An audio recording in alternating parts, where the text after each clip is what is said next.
Yo, what's up, guys? So, limiter removal actually is at 3 now. And, well, I don't think I've seen anyone really play this outside of, like, Cyber Dragons.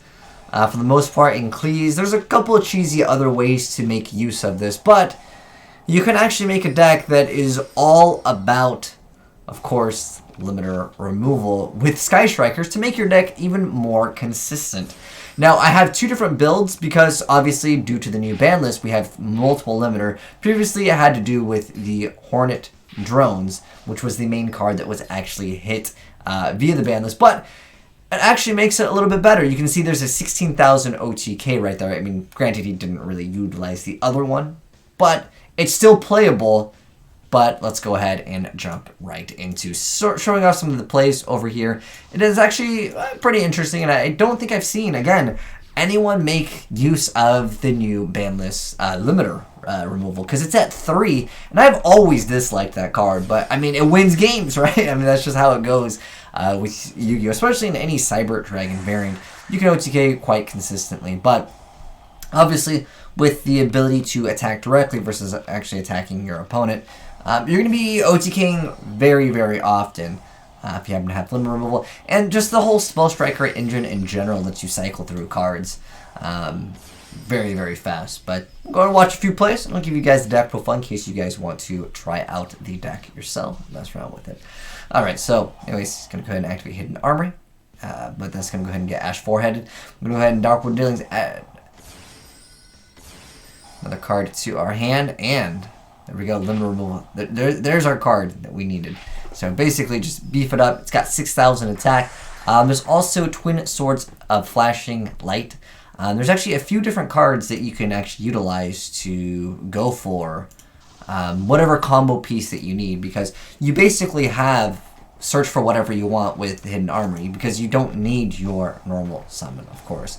But obviously with Engage, go for whatever Sky Striker card you want, which will obviously be drones, and you just go drones into it. So really easy access to any problematic card. Obviously, the Sky Striker engine is just so strong with dealing with, again, any problematic card that you'd have to deal with. But we also got Into the Void, and obviously you have potential for also boosting up your attack with Kagari if they happen to maybe have nothing on the board, and that happens to help you out. Now, Cup of Ace, we even go negative with the Cup of Ace, and obviously playing against some Black Wings in 2019, Omega Lol, but you know, Black Wings aren't that bad, and they do have to have a boss monster, you know, the full Armor Master, which unaffected by card effects, but yo, dude, I don't even need to be affected by your stuff, because I'm just gonna swing and hit you directly. And the guy's probably so mad here. Like, could you imagine that, like, losing? I'd be pretty upset, for sure. But, again, it's a pretty self-explanatory deck, but I figured give you guys a few variety of duels in here, because there's so many cards these days in Yu-Gi-Oh! Where it's like, oh, you destroy this card, okay, this happens, and then I gotta search for this. But, like, you don't need to worry about majority of the things that your opponent would have, unless, of course, it's negating your summon. But, once again, just drones right into, of course, Hayate. And we got that mage power, dude. I remember when people loved seeing this back in the day. And dude, we're attacking directly twice for 7,000. In the first duel, you did see him pull off a 16,000 OTK here. But yeah, like I said, some of these, it doesn't matter if it's on the old ban list or the new one, but there are a variety in here. I will give you guys the deck profile really quick for the pre-ban list and the, of course, post-ban list, of course, with limiter removal at 3, which is kind of the card that you needed, because this was a quick play card. With the Hidden Armor, you can search out for whatever card that you wanted. Even if you're getting negative with the Cup of Ace, well, I mean, it's still another spell card technically in the graveyard, so it helps, of course, with your engine. We'll go ahead and see. Once again, it's just basically all you need to go for is the Hornet Drones, and then just equip everything. It's a pretty self-explanatory deck. 12,000 smack, direct, easy, GG. Like, that's gotta be so annoying to die to. Alright, so anyways, deck profile. The pre-ban list one, guys, the only difference really is the Hornet Drones. But with limiter at 3 with the new ban list, that's the big change. I'm just gonna do this one real quick, because I mean, that's really the only difference here. But if we go to the post Banlist. Let me go ahead and bust out that one because that's the one that's more important here. Where's the post Banlist? Post Banlist. So this is the one, of course, that is more important. Obviously, adding card destruction really helps out as well because you can get rid of some of the dead cards. Again, that does help you with the whole Sky Striker archetype. Anyways, let's go ahead and jump right into the deck profile. So, of course, we got the Hornet Bit.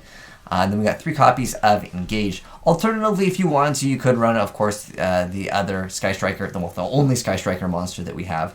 And then you could just go ahead and go into your other things. The only downside is that you will not have access to Hidden Armory, which is really key because it adds whatever card that you need. Specifically, the Twin Swords of Flashing Light Trice is probably one of the cards that you'll be searching out for majority of the time. But obviously, if you already have one, well, then you don't search out for it.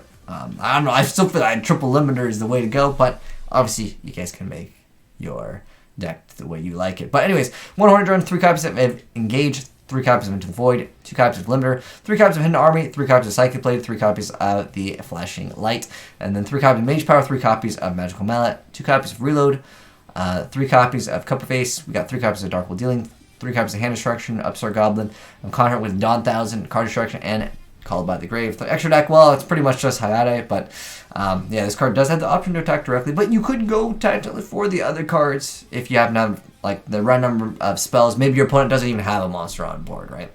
Sometimes it could be more valuable to go for this, but more like you're going to be making this. And then, of course, we got Shizuku, and then we got Deco Tucker, Griffin, Phoenix, Cerberus, Mermaid, and the Taker. But you probably don't need most of the stuff. But anyways, shout out to my boy Chad for sending in these plays. This is a cheesy deck at the end of the day, but again, with limiter removal at 3, I haven't really seen too many people make good use of it, but this is definitely one way you can use it. But anyways, thanks for watching, guys. Hopefully you enjoyed the vid. If you did, drop a like on it. If you're new to the channel, hit the subscribe button to see more Yu-Gi-Oh content. And if you guys want to send any crazy Yu-Gi-Oh stuff or cheesy stuff, feel free to send it in to azneyesreplays@gmail.com. But anyways, thanks for watching, guys. Peace out. Have a good one. And I'm signing out.